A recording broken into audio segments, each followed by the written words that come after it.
Hello, this is Heather Hoffman, and I'm here today to share a card using the new Phyllis Harris release for Cyber Monday from Unity Stamp Company.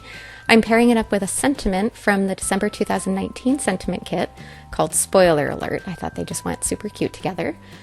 And I'm going to start off here. I already have those pre-stamped on a panel of white cardstock that's already trimmed to the width of an A2 card. And I'm going to tear along the top and bottom edges. I trimmed it down just a little smaller to make it easier to tear those edges. And I'm going to be layering up some pattern paper. If you know me, you know how much I love using pattern paper on my cards, and sometimes I end up with a little bit of a backlog. This is actually an older 6x6 paper pad. I like to use papers from the same paper pad if I can when I layer together like this. I just find they blend well together and it's easier to find things that all work really well together. So I'm just choosing some papers and kind of planning an arrangement and how I want to layer them up together. So once I have those all picked, I'm going to pull out my paper trimmer, trim them all down to the width of an A2 card, so it makes it easier. I only have to worry about tearing the edges and not so much about how wide they are. So that makes it a little bit easier just to start with. And I'm going to start by just tearing on that first piece. Start by tearing the bottom edge. I don't have to worry about where I'm at right now. That's just going to be kind of my starting point. Then I can set that white panel over the top, choose the next spot, and start tearing.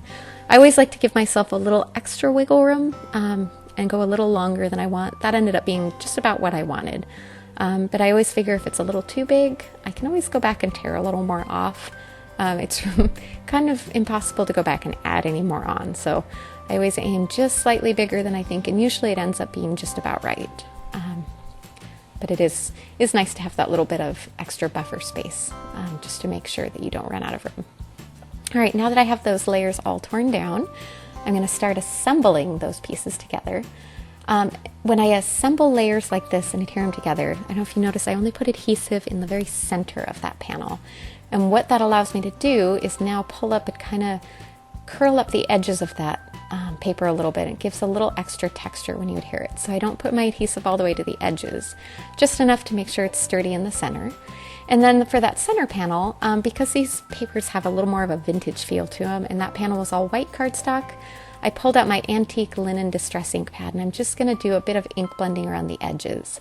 That's just going to soften the color a little bit and give it a little smoother look with that pattern paper. All right, now I wanted to add some jute twine along the side. So I'm using my ruler just to kind of line up and put two little dots evenly spaced and make sure that they're lined up evenly on the side of the card. I could just eyeball it to punch the holes, but this way I made sure that I had everything on there even. And once I have those holes punched, I can come in with my jute string and just poke it through the holes and bring it around to tie it. The end of that was a little fuzzy, so I trimmed it so I had a straighter edge to poke through those little tiny holes. That was a small hole punch. You might have a bigger one, and then you wouldn't have to worry about it being hard to get through those little holes. All right, I'm going to quickly tie that into just kind of a quick, simple, loose bow along the side there.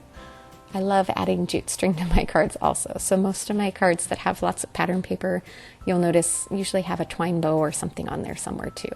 I just like the texture together and the texture of the layers of the pattern paper and kind of that rustic feel of the twine always seem to go so perfectly together. All right, and I also fiddle with my bow slots, kind of bend them around until I'm happy with how they look. And then I'm going to adhere that center part with some foam adhesive, and that'll help allow the curled up edges on the pattern paper to still curl up a little without that front panel hindering and getting in the way. And then once I got that adhered on there, I fixed that bow just a little tiny bit, and I'm going to add a little tiny dot of liquid adhesive behind that. That's going to hold that bow right where I want it, so that when it dries, I don't have to worry about it coming untied or moving out of place. All right, there you go. Lots of layers and pattern paper and a simple card with no coloring needed. Thanks so much for coming by. Have a wonderful day.